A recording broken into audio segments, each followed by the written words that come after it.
কারাচাই lake আর সব লেকের মতোই সুন্দর। এর আশেপাশের দৃশ্য অপূর্ব। যে অঞ্চলে এটি অবস্থিত তার প্রাকৃতিক দৃশ্য মন কেড়ে নেয়। অথচ এই লেকে বা লেকের পাশে আপনি যদি ঘণ্টাখানেক সময় কাটান তাহলে নিশ্চিত মৃত্যুমুখে পতিত হবেন। কিন্তু এমন কেন হয়? আজ আমরা সেই গল্পই শুনব।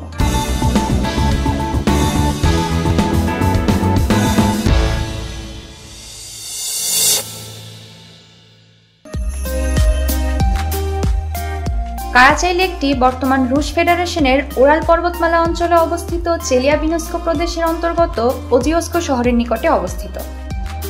1945 সালের আগস্টে দ্বিতীয় বিশ্বযুদ্ধ চলাকালে মার্কিন যুক্তরাষ্ট্র জাপানের উপর দুটি পারমাণবিক বোমা নিক্ষেপ করে। জবাবে সোভিয়েত ইউনিয়নও তার নিজস্ব পারমাণবিক বোমা প্রকল্প শুরু করে। পারমাণবিক বোমা তৈরির জন্য অত্যন্ত প্রয়োজনীয় উপাদান প্লুটোনিয়াম।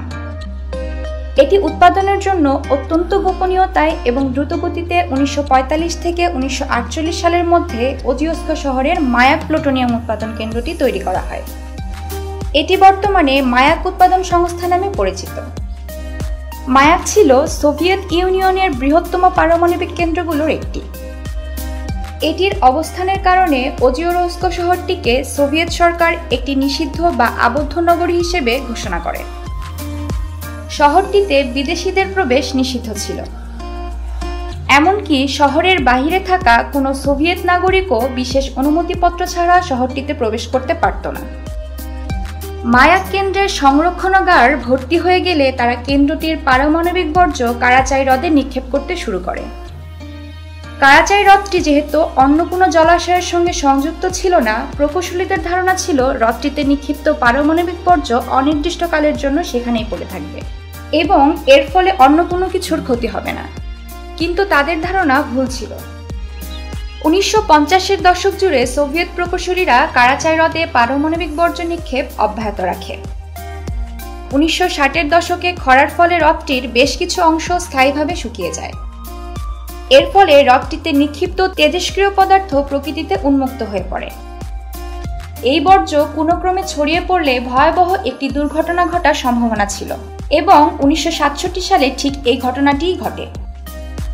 সে বছর প্রবল বাতাসের ফলে হ্রদটির শুষ্ক অংশ থেকে বিপজ্জনক তেজস্ক্রিয় ধূলি চারপাশের অঞ্চলে ছড়িয়ে পড়ে।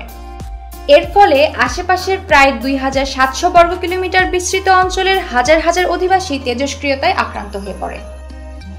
এই ঘটনার পর সোভিয়েত কর্তৃপক্ষ লেকটিকে আবদ্ধ করে ফেলার সিদ্ধান্ত নেয়। তারা হ্রদটি থেকে তেজস্ক্রিয় পদার্থ আর যাতে ছড়িয়ে পড়তে না পারে সেজন্য পাথরের সবাধারার পদ্ধতি ব্যবহার করে। এর অর্থ হচ্ছে বড় বড় পাথর বা কংক্রিটের টুকরো দিয়ে হ্রদটিকে পূর্ণ করে ফেলা। 1978 থেকে 1986 সালের মধ্যে প্রায় 10,000 কংক্রিটের টুকরো দিয়ে হ্রদটিকে ভরাট করার প্রচেষ্টা চালানো হয়। 1990 সালে পশ্চিমা বিজ্ঞানীদের কারাচাই হ্রদটিকে পর্যবেক্ষণ ও পরীক্ষণের অনুমতি প্রদান করা হয়। তারা জানান যে হ্রদটি থেকে গামা রশ্মি নির্গমনের পরিমাণ প্রায় 600 রন্টেন।